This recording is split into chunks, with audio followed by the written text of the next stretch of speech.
Trailmakers launched into pre-alpha in early 2017 as a physics sandbox where players could create vehicles that could go over land, sea, and sky. When the game fully released in 2019, its support for consoles and a steady stream of free updates quickly attracted a dedicated community. In this video, I'll go over the rise of Trailmakers and how its downfall has been caused by its aggressive monetization of its developers, and the possibility of a comeback that could restore the bond between its community and its developers. In those early days, the Hat Pack and the first two skin packs appeared alongside the launch of the game. The Hat Pack offered brand new headgear options, while the skin packs added new paint jobs that you could apply to your creations, which could let players personalize their creations without players feeling like they were being pressured to buy more. These felt like fun additions that players could purchase that are treated as accessories to the game instead of mandatory purchases. For several years, Flash Royale games maintained this approach, allowing its fans to enjoy new features without worrying about additional fees. During this period, players appreciated that Flash Royale games valued their support and creativity above all else. People invested many hours into the game, confident that the gameplay would remain accessible to all players. The community held a strong bond with the developers, with them sharing designs of social media and new players joining in on the experience daily. This harmony began to shift in mid-2022, when Flash Royale games released the Decals Action Pack for $6 and the Expression Pack for $4.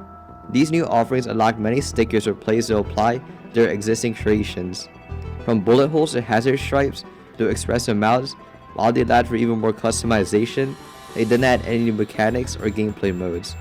At first, some players actually liked this new approach, as they saw it as a fun way to decorate your creations to personalize them, but others questioned why these purely cosmetic elements carried a price tag. This wasn't the first time something like this had happened, as months before the High Seas DLC was released with a $10 price tag, but people didn't question it because it came from a whole new map and an overhaul experience that introduced a new weather system and a full campaign where you have to go on a treasure hunt between 4 islands and collect all 4 trophies to complete it. Comments on Steam and other social media platforms noted how the games always felt generous, and now it risks feeling more like a storefront.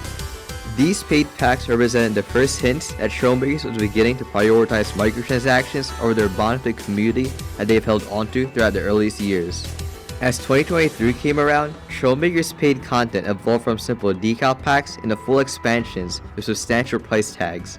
In early 2023, Flash Royale games released the Airborne expansion, which is a real turning point with it launching at a price tag of $15. This expansion offered a new aerial campaign of new enemies and missions to complete. The quality and skill of this content justified its cost for many dedicated players, but it still marked a turning point of how these DLCs will be priced in the future. Trailmakers had shifted from offering light cosmetic bonuses to massive new campaigns. Between October 2023 and mid-2025, the Trailmakers storefront continued to expand with new content. The Space Voyager pack arrived at $10 and brought in new blocks of space-themed builds. The Rescue pack followed $8, giving players fire truck parts, sirens, and other rescue blocks. Later in 2024, the Motorhead pack released at $8, which included new blocks to build cars and new skins designed to fit the designs. In December of that year, Skin Pack 3 launched as another cosmetic collection of vehicle paints and patterns. By June 2025, 2 additional packs were released, the Frontline pack at $5 and the Pack and Heat DLC at $10, which pushed the total cost of every piece of content well over $110, not including extras like the Art of Trailmakers art book or the Pioneer soundtrack for the new game mode. Over time, even more core components such as extra thrusters and flight stabilizers became locked behind individual purchases. What had once been a simple physics sandbox had become a digital marketplace, where each desired feature came with its own price tag. Trailmakers' aggressive monetization is far from unique in this kind of landscape. In 2017, Star Wars Battlefront 2 faced criticism when EA placed iconic heroes such as Luke Skywalker and Darth Vader behind randomized loot crates, or a crazy amount of credit grinding. Fans who paid full price for the game felt betrayed by this and forced the developer to overhaul its entire progression and monetization system. That controversy highlighted the backlash that could occur when additional content feels unfairly gated behind microtransactions. Mobile games like Clash of Clans and Clash Royale have long relied on microtransactions to push the revenue up, offering players the option to spend real money in exchange for in-game advantages. As a result, many competitive matches were in favor of those who were willing to pay, making a pay-to-win environment. In every case, relentless monetization schemes erase player trust and damage the long-term engagement of the game. Trailmakers' wave of small price DLCs mirrors these missteps, leading people into purchasing these things that drain both their wallets and their excitement for the game. The community backlash against Trailmakers' new strategy is clear. Steam reviews are filled with complaints about the game's growing library of paywall-locked content.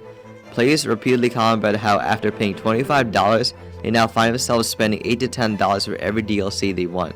Many fans express that the endless stream of paid content ruins the gameplay rather than encouraging it. They say how the game's sandbox is ruined if people aren't able to express their creativity when everything they do is overshadowed by microtransactions. When looking into this feedback, it reveals many core concerns. The psychology of pricing comes into play, when these $5 charges all feel minor individually but add up to exceed $100. Finally, this opportunity cost comes into play. When new players are faced with this big library of paid content, many builders just ignore the game altogether, which would hurt the game overall. Even though all this leads to Flash Royale Games being the bad guy, a path to redemption remains open for Trailmakers. Flash Royale Games can rebuild trust by introducing a more player-friendly DLC strategy. Trailmakers has already combined some of the DLCs into one bundle, which comes at a discount and simplifies the purchasing process and reduces its financial burden on the fans. Fans of Trailmakers expect occasional updates and add-ons without feeling like they're being exploited. Trailmakers as a whole needs a new DLC strategy built by trust rather than constantly being hit by paywalls. This game's sandbox remains as a compelling sell more than ever, but its momentum is being slowed by the weight of the constant microtransactions that are scattered throughout the game. If Flash Royale Games rethought pricing strategies, combining content, and prioritizing player experience over their own financial gain, they can reignite the passion that first drew players to the game.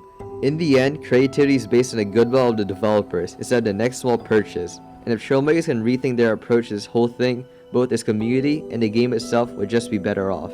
If you enjoyed this video, click on this one about how Trailmakers killed off another game in the same genre.